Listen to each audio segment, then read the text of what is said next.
পাইছি তোরে পাইছি, চোরের ঘরের চোর। এই দেখ পা লড়বি তো তোর পিঠে হাত দিবে ত্যাগ করে ফেলামু, চোরের বাচ্চা চোর। এক্সকিউজ মি, আপনি কি আমাকে চোর বলতেছেন? অবশ্যই তোরে চোর করতেছি।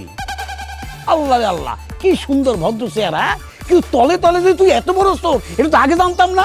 এই আপনি কি পাগল হয়ে গেছেন? আপনি আমাকে চোর বলেন কেন? আমাকে কি চোরের মতো লাগে? অবশ্যই তোর চোরের মতো লাগে। তোর আজকে এমন শিক্ষা দিমু তুই আর জীবনে চুরির নাম মুখে নিবি না। এবার কিন্তু মেজাজ খারাপ হয়ে যেতেছে। আপনি আমার বাপের বয়সী বলে এতক্ষণ কিছু বলি নাই, ভাবছি পাগলা ঘর থেকে ছুটে আসছেন, কিন্তু তুই তো সিরিয়াসলি আমার চোর বলতেছস। এখন যদি তুই সত্যি সত্যি বলতে না পারো যে আমি তোর কি চুরি করছি, পিড়ে একদম ভূত বানায় ফেলাম, বহুত দিন পুরা পিড়ে না। তুই আমার গেঞ্জি চুরি করছস, এই যে তোর গায়ে এই যে এই গেঞ্জি আমার গেঞ্জি, আমার গেঞ্জি চুরি করছস। এটা আপনার গেঞ্জি? হ্যাঁ এটা আমার গেঞ্জি, আমার গেঞ্জি। কালকে আমি ভ্যান থেকে গেঞ্জি কিনে আনছি, আজকে সকালে তন্ন তন্ন করে খুঁজে যাও গেঞ্জিটা রদিস পাইতেছি না। তুই হারামজাদা কালকে রাত্রে আমার ঘরে ঢুইকা আমার গেঞ্জি চুরি করছস। দেখেন আমি আসলে এই গেঞ্জিটা চুরি করি নাই। তা আমার গেঞ্জির কি পাখা গজাইছে যে উইডা উইডা উইডা উইডা তোর বাসায় তোর গায়ের মধ্যে গিয়ে ঢুকছে?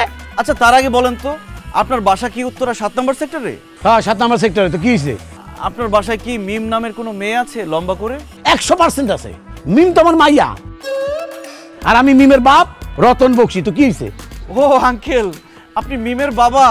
আসলে আঙ্কেল, মিম কালকে রাতে এই গেঞ্জিটা আমাকে গিফট করছে। ও বোধহয় আপনার বাসা থেকে আপনার গেঞ্জিটা চুরি করে আমাকে গিফট করছে। সরে তো দাঁত ফালাই দো হারামজাদা। তুই গেঞ্জি চুরি করে ধরা খাইয়া আমার মায়ের নামে দোষ দিতাছস। খোল খোল গেঞ্জি খোল। তুই যদি গেঞ্জি না খোলস আমি লোকজন ডাইকা চিৎকার কইরা তোরে এমন গণধলাই দিমু বাপ দাদা বংশের নাম তো ভুলে যাবি। খোল তুই, তুই আমার গেঞ্জি খোল হারামজাদা। আঙ্কেল কি বলতেছেন? এই রাস্তার মধ্যে আমি আপনাকে গেঞ্জি খুলে দিব? আমার কাছে তো এক্সট্রা গেঞ্জি নাই। অবশ্যই গেঞ্জি খুলে দিবি, নাইলে আমি শেষে লোকজন জড়ো করুন। এই যে ভাই কে কোথায় আছেন? আমি আজকে বিকেলে গিয়ে সুন্দর করে আপনার বাসায় গিয়ে গেঞ্জিটা দিয়ে আসবো। নতুন ধান্দা শুরু করছো, বিকেলে গিয়ে দিবি। তুই এখন গেঞ্জি খোল।